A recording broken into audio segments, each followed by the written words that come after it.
Well, howdy doody. How'd you like to have a little science lesson / Bible? Let's do it. A lot of people quote the verse that says iron sharpens iron. And we typically think of two pieces of iron and they're both swords or whatever and they're banging against each other and they're sparring. That's not exactly how that works. Furthermore, if I have two pieces of iron and they're in perfect alignment and they're parallel to one another and I just lay them in a little box somewhere, is anybody get sharpened? No. Let me explain how that works. Iron sharpens iron because different iron metals have different amounts of hardnesses based on their composition, based on how they've been machined or worked. And so a harder piece of iron, one that is harder, can sharpen a softer piece of iron. So those of us who are spiritually seasoned, hardened, can actually sharpen those that are not, and in which case it's absolutely beneficial to engage in a disagreement in a nice, kind, non-argumentative way. Now, we also need to understand that composition word there. Different people have different gifts, which means different people have different compositions. I happen to be a person who's from Thyatira, which means I'm kind of like a divergent. I have all the gifts.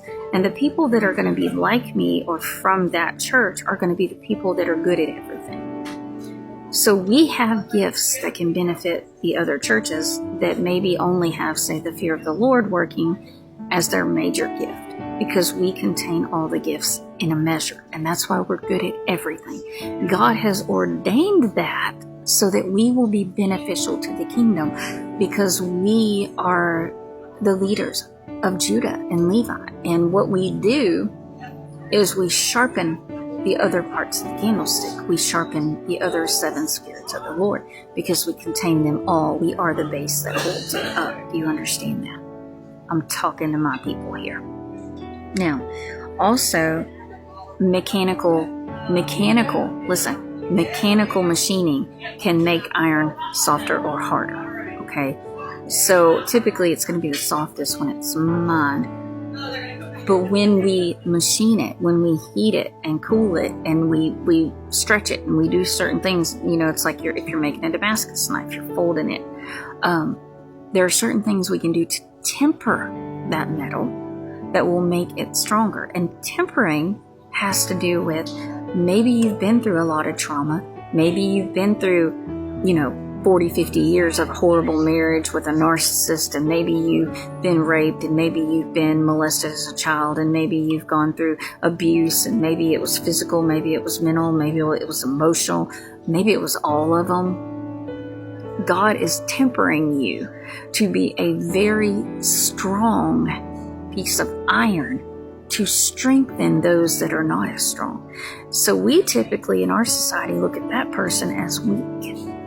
You are not weak, my friend. You are that hardened piece of steel, that hardened piece of iron that can strengthen the others. So before you judge your situation and decide that because I've been through so much that I'm a waste and that nobody should have to be around me, no. Understand, you went through all of that to make you that hardened piece of steel so that the iron could sharpen the iron. You are the catalyst for that sharpening. Be willing to suffer so that you can be used to sharpen others. All right. Just food for thought. Love y'all.